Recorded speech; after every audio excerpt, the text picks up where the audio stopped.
Now that you've received your 448 wood pantry, you'll notice that there's a production label located right here on the front.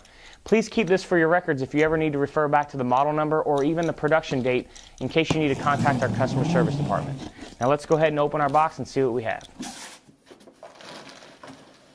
Now that we have the 448 wood pantry out of the box, I want to go over some of the components that should be in your kit. First of all, we're going to have your adjustable shelves. You're going to have your bottom shelf assembly. You're going to have your heavy duty slide assembly.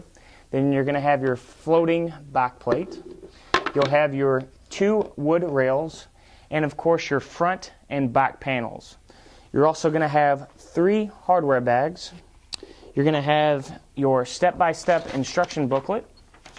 And last but not least, you will have your template so you can mount your slide assembly in the bottom of your cabinet.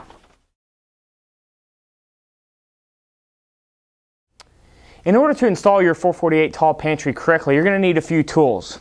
First, you're going to need a 10mm nut driver. You'll need a standard Phillips head screwdriver.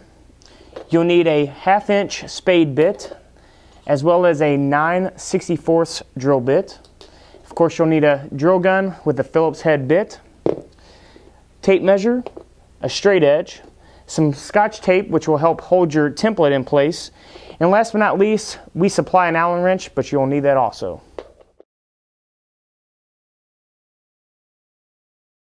Now we're ready to assemble our 448 pantry. To begin, I went ahead and I've grabbed our bottom shelf assembly as well as our rear panel. One thing I like to point out is that you'll notice the rear panel has the Rev-A-Shelf logo on it, so you want to make sure you grab that one. We're going to begin by placing our dowels, but before we do that, you want to make sure that the dowels are going into the rear of the shelf assembly. And then next, we will take our back panel, and it's easy if you go ahead and put this up on its side, and then the bottom shelf will then press fit into the rear of the frame. Next, you'll grab your drill with your Phillips head bit and grab 4 number 8x2 screws, and we'll go ahead and screw those into place. Next, I'm going to grab our 2 wood rails, and we will begin by installing the supplied dowels. Then we will place these right into the back panel. Then we'll take 4 of our number 8x2 screws and we'll secure the rails. Next, we're going to grab one of our wood shelves. Now, depending upon your particular application, you can either install your wood shelf above or below your wood rails. Since we have decided to install this in this position, it is much easier to go ahead and install it now versus later when your frame is already assembled. Next, we're going to grab our front panel and our remaining 4 dowels, and then we'll begin by placing our dowels in our shelf assembly. And then we will place our front panel onto the frame and then press into place.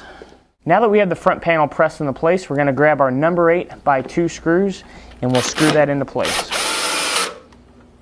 Then we will grab our number 8x1 with our number 8 washer and install that. Next, we're going to grab one of our wood shelves. As an option for added stability, we recommend that you go ahead and install this and permanently affix it with the screws provided.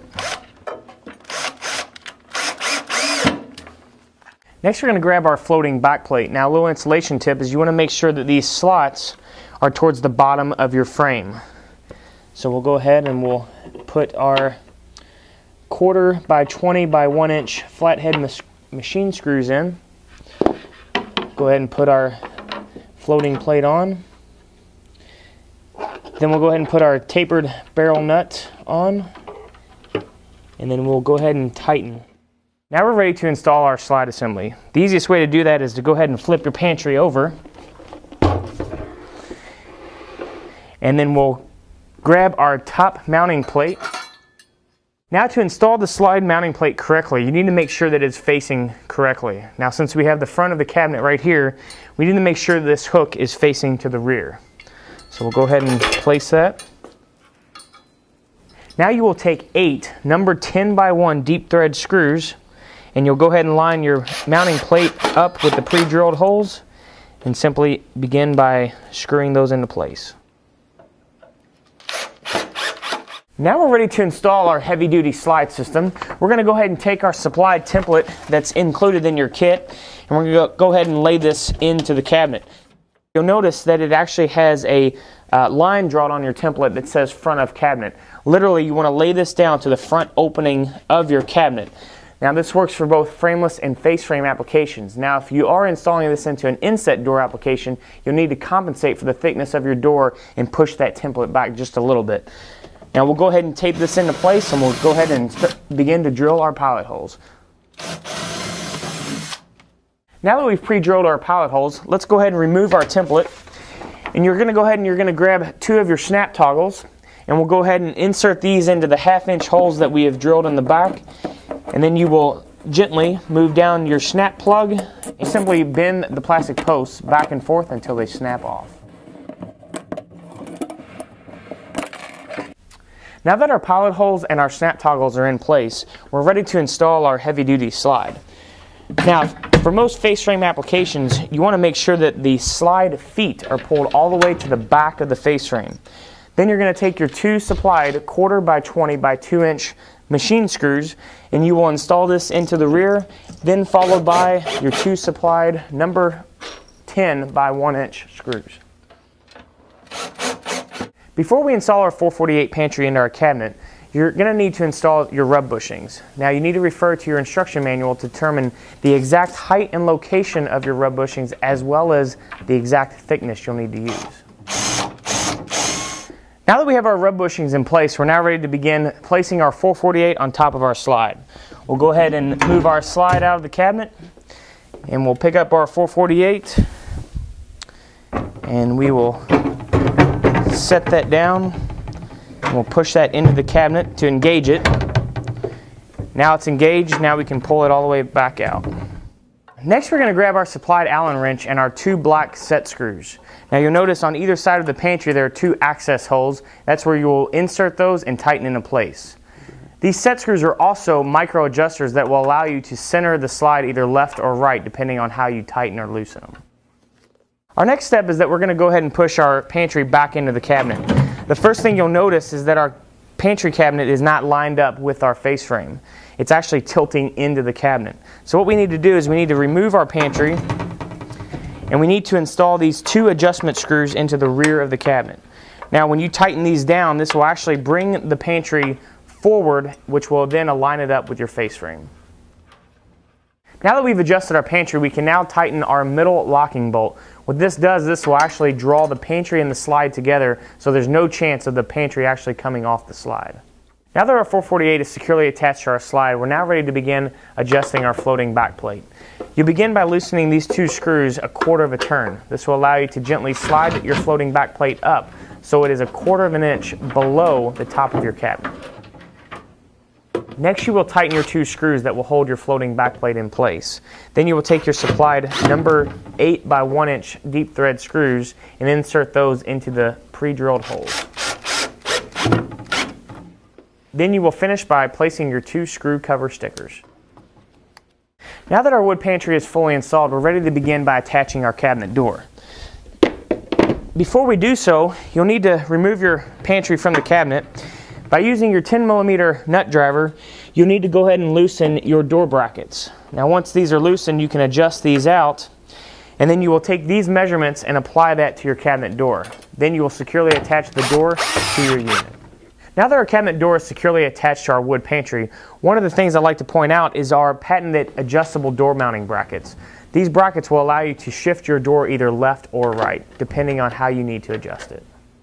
Next, you will take your supplied Allen wrench and you will go ahead and insert it into the plastic sleeve alongside with your instruction sheet that says Consumer Guide. These 2 components are very important if anyone ever needs to uninstall the pantry in the future. Now that our installation is complete, we're going to grab our remaining adjustable shelves. Now, depending upon your application and your needs, will determine how many shelves you want to use in your unit.